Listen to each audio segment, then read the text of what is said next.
So it is week day 13. Today would have been weigh day, but unfortunately my consultant has had a bereavement, so I'm not going down to see him.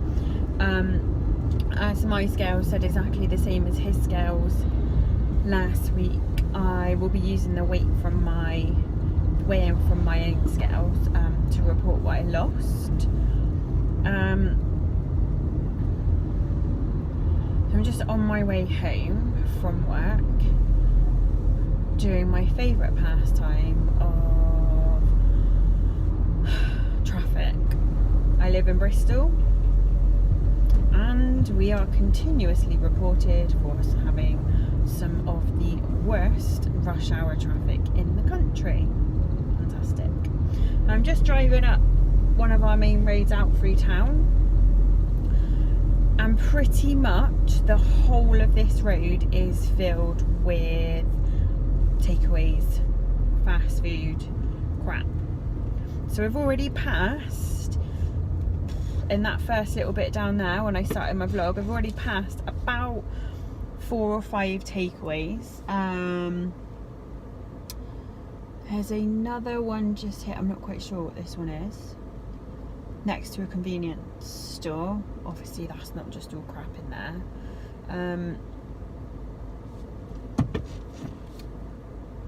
Actually I lie, there's another 2 takeaways here. 2. This road is probably 3/4 of a mile long. So we're on about takeaway number 5-6 already. Then there's Wetherspoons, Greg's, a cafe, another cafe, and lots of charity shops. Kebab house, Tesco's. Not saying Tesco's is all crap food at all, that's not what I was implying. Obviously they sell quite a variety. A big cafe with all your usual coffees and that in. One of the healthiest shops along here, the deli. Aldi, another pub. A Healthy and Tasty, where did that come from? Dear God, that's new. And then a Domino's. How can you have, and another cafe. How can you have that many fast food, sugar-filled coffee outlets in such a short distance? Someone obviously gives them planning permission at some point, or change of usage or whatever, and we just continuously allow more and more and more of it. Another takeaway, kebabs. It's just more and more and more of it. Another takeaway. Most of these takeaways have got the Hungry Horse or Just Eat logos, so you don't even have to come out onto this road to get them. There's another 2 takeaways, kebab, Indian takeaway, absolutely filled. And only this morning was on the news about how living close to all these places, how much more detrimental that is to children, basically, because they're all so accessible. And it is easy for kids and parents to just think, oh, I can't be asked to cook, or I'm a bit peckish after I finish school. Now some of you will go, well, if the parents didn't buy it for them, then they won't be able to eat it. I'm telling you now, from the age that I had money, my parents didn't know all of what I ate. So it's a fantastic theory, and it might start off that way. However, Okay, maybe if it hadn't have started off that way, but kids are fantastic liars. If they want to be, if there's something that they want, they will get it, come hell or high water. But the country doesn't have to have that many fast food outlets. It doesn't have to have all of those things. The councils allow these premises to be what they are. They allow the planning permission to go through, or the change of use to go through. None of those that I've just come past started off as takeaways. They're not purpose built. Like a lot of them, they go into existing premises. So, lovely fried chicken one. So it doesn't start off as that. The same as every time McDonald's wants to build an outlet, or Costa, or anything, someone approved it. And yet there are other countries where they don't allow this quite so much. It's not acceptable to have all of those food places all so close together, etc., etc. So it starts somewhere, doesn't it? Does it start with families? Does it start with the way we're brought up? Does it start with the fact that there's such accessibility to it? I know that some people are saying, well, why should I be penalised because you can't stop eating? Why do we need that many?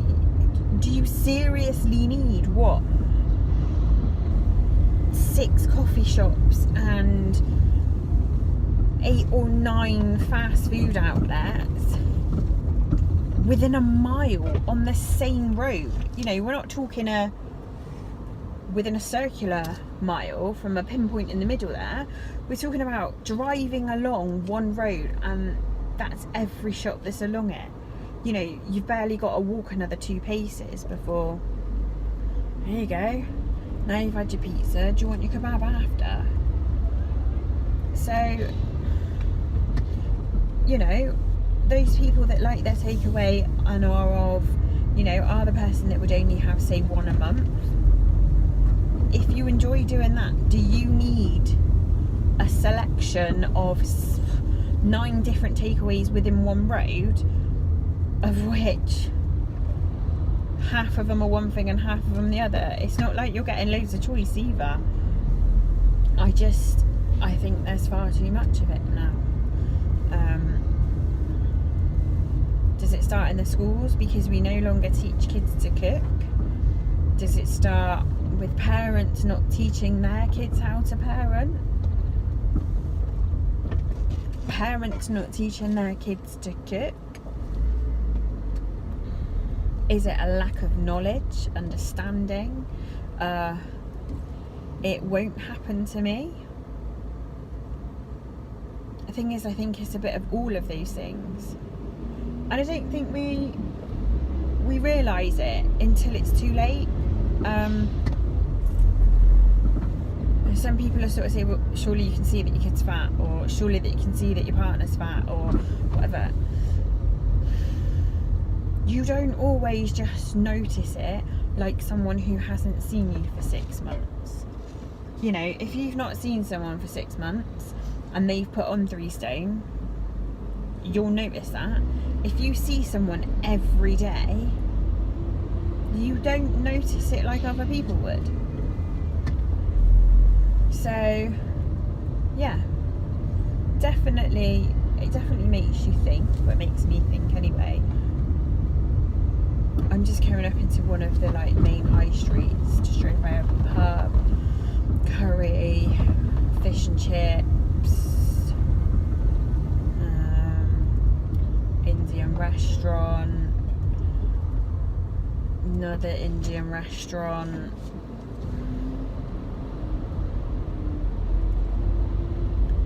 What else have we got? Another Chinese takeaway.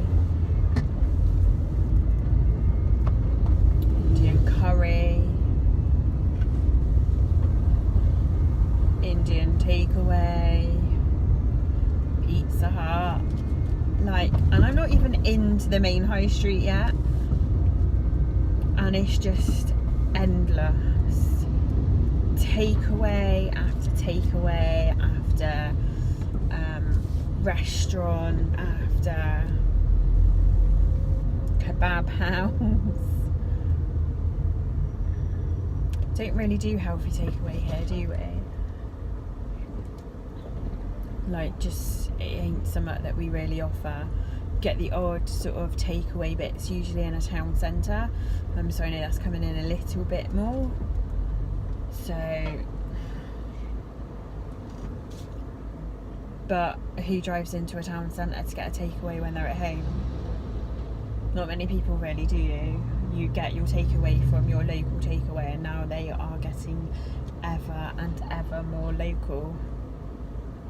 I'm surprised each house isn't attached to a takeaway.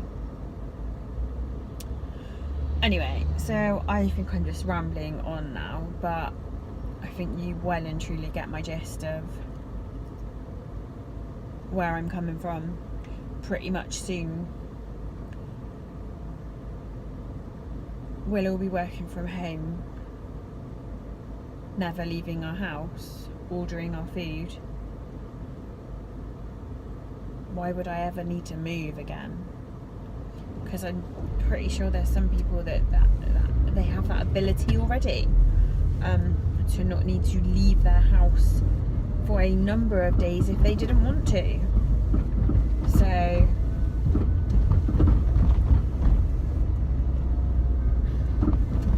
it's just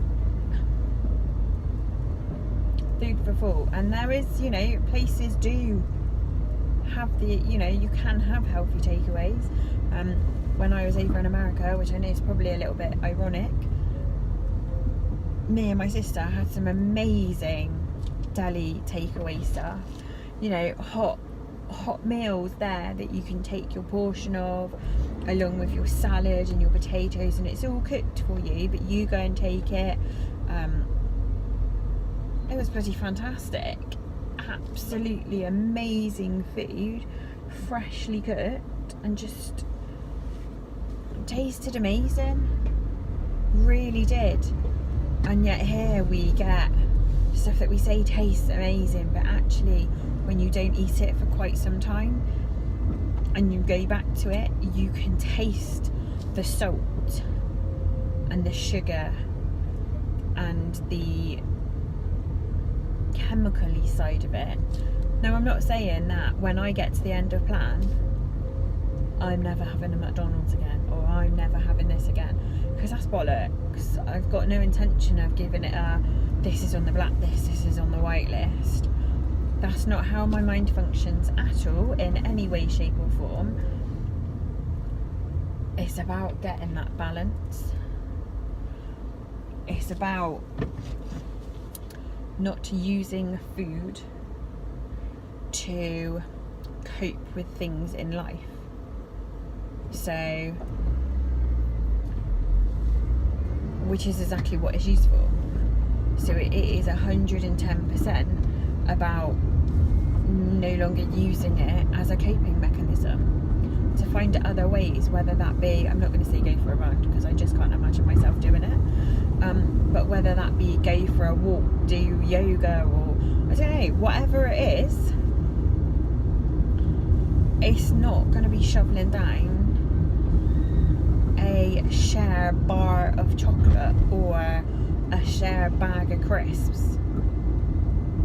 That ain't gonna continue to be my coping mechanism, because that's what it is at the moment, or has been prior to getting back on plan. So I said I was going to stop about 5 minutes ago, didn't I? But I think that's about it for now. I will update later with how many pounds I have lost. Why I'm saying how many pounds I've lost? Because I know I've lost. My legs are feeling so much better. So much better right now. So it will be in there. So, bye. So, it's really late. I'm just waiting for my boyfriend to get the fuck out of the shower. So turn the lights off and go to bed. Feeling knackered. But the loss for this week, £6. Now, my scales last week said exactly the same as my consultant's. The only thing that's different in my weigh-in at the moment with mine and my consultant's is my start weight. So my overall loss with mine is £16, I think. £16? I feel like I'm wrong. I just need to... Yep, so on mine is £16. So that means I've lost over a stone in 2 weeks, which I am really pleased about. So £16. Woohoo! Yeah, I'm really happy about that. Really happy.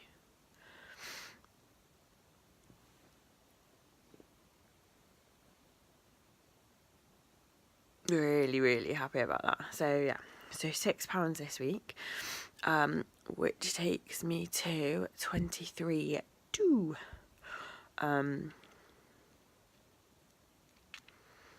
And my start weight on my scales, if you can easily work out, was obviously at 24.4. So yeah, in 13 days, I have lost 1 stone, £2. So that has made me really, really pleased. Really pleased. So for now, I'm off to bed because my boyfriend, I think, has just got out the shower and I am knackered and I need to sleep. So, bye.